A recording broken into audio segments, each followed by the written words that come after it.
आप ये देखिए, परफेक्ट वेडिंग पिक्चर्स। इन्हें देखकर कौन कहेगा कि ये परफेक्ट पिक्चर्स 11 महीने बाद इम्परफेक्ट हो जाएंगी? कौन कहेगा इन तस्वीरों में झलकता प्यार और केयर कुछ महीनों का ही मेहमान है? एक जनरल सर्जन और दूसरी त्वचा रोग विशेषज्ञ, दोनों की मुलाकात मेडिकल सर्कल में होती है और परिवारों की रजामंदी से 24 मई 2024 को शादी होती है।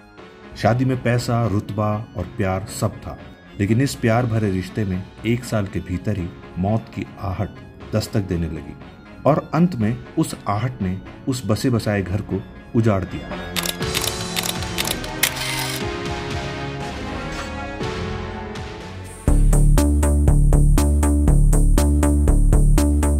ये सोचना कितना मुश्किल लगता है ना कि एक डॉक्टर जिसका पेशा जान बचाना होता है वह जान ले भी सकता है, और जिसकी जान ली वह कोई और नहीं, उसकी पत्नी थी।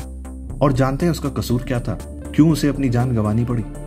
कृतिका का कसूर सिर्फ इतना था कि वो बीमार थी और उसका डॉक्टर पति उसको इसलिए मारता है कि वह बीमार है।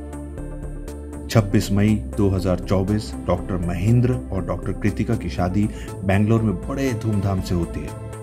कृतिका के पिता अपनी बेटी और दामाद को 3 करोड़ का फ्लैट भी गिफ्ट करते हैं। बेंगलुरु के पॉश इलाके में रहने वाले डॉक्टर कपल की कहानी शुरुआत में किसी परियों की कहानी जैसी लगती थी, लेकिन 11 महीने बाद उस रिश्ते का ऐसा दर्दनाक अंत हुआ कि पूरा शहर सन्न रह गया। अगर बहन दखल ना देती तो ये केस भी बाकी कई अनसुलझी वारदातों की लिस्ट में शामिल हो जाता।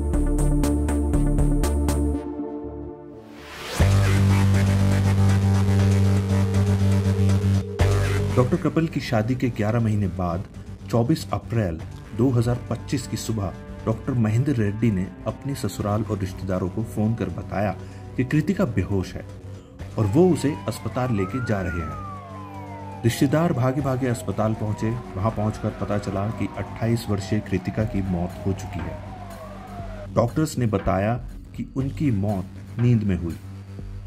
कृतिका पहले से गैस्ट्रो, ब्लड प्रेशर और कुछ हेल्थ कॉम्प्लिकेशन से जूझ रही थी, फिर भी इतनी कम उम्र में अचानक मौत ने सभी को हैरान कर दिया। अस्पताल के नियम के मुताबिक लोकल पुलिस को जानकारी दी।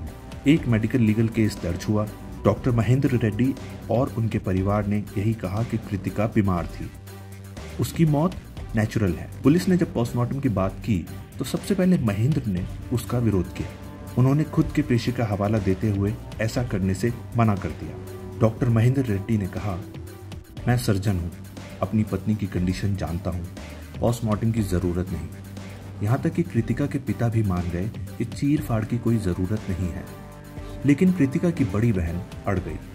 उन्होंने कहा, बिना पोस्टमार्टम के सच्चाई कैसे पता चलेगी? उनकी जिद के आगे सभी झुक गए। पोस्टमार्टम कराया गया। शुरुआती रिपोर्ट में कुछ नहीं मिला। डॉक्टरों ने विसरा सुरक्षित रख लिया। विसरा रिपोर्ट एक फोरेंसिक जांच है जो मौत की असली वजह को पता लगाने के लिए की जाती है। जब किसी व्यक्ति की रहस्यमयी या संदिग्ध परिस्थितियों में मृत्यु हो जाती है तो पोस्टमार्टम के बाद उसके शरीर के आंतरिक अंगों जैसे लीवर, किडनी, आंत के नमूनों को लिया जाता है। इन नमूनों को विसरा कहते हैं और इनकी रासायनिक जांच करके यह पता लगाया जाता है कि क्या मौत के पीछे किसी जहर, नशीली दवा या किसी अन्य घातक पदार्थ का हाथ तो नहीं।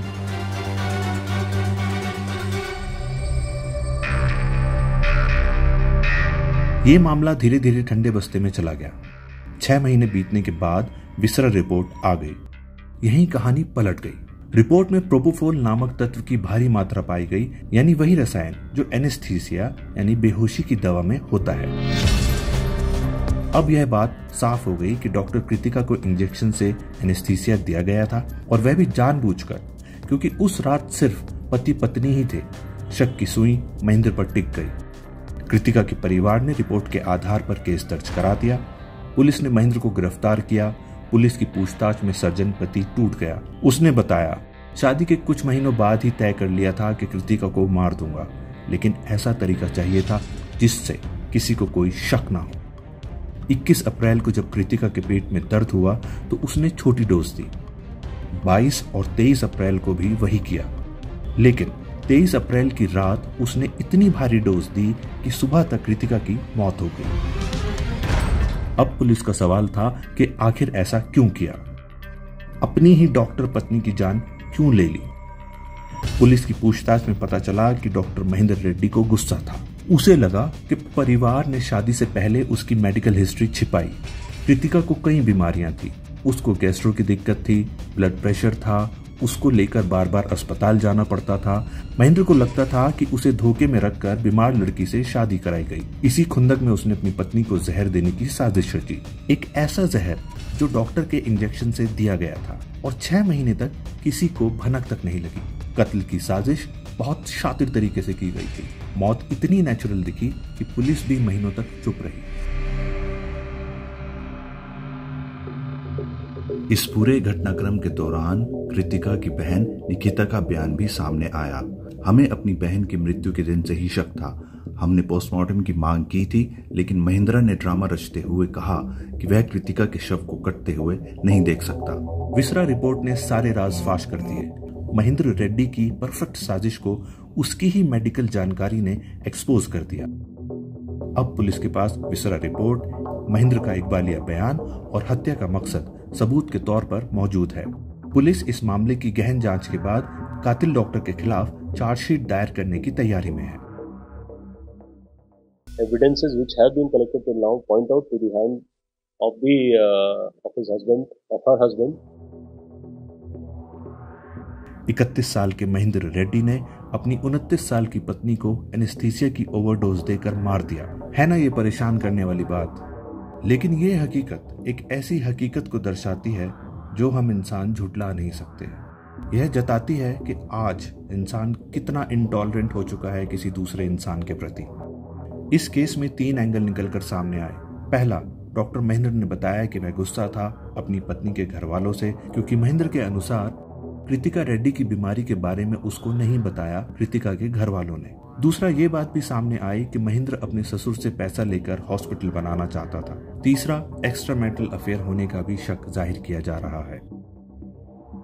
बहरहाल एंगल कोई भी हो, पर सबसे बड़ा सच ये है कि कृतिका अब इस दुनिया में नहीं है, और उसके ना होने का जिम्मेदार उसका पति डॉक्टर महेंद्र रेड्डी है, और महेंद्र को हत्यारा बनाने के लिए जिम्मेदार वह बीमार सोच है जो किसी भी अपराधी को अपराध करने के लिए मजबूर करती है।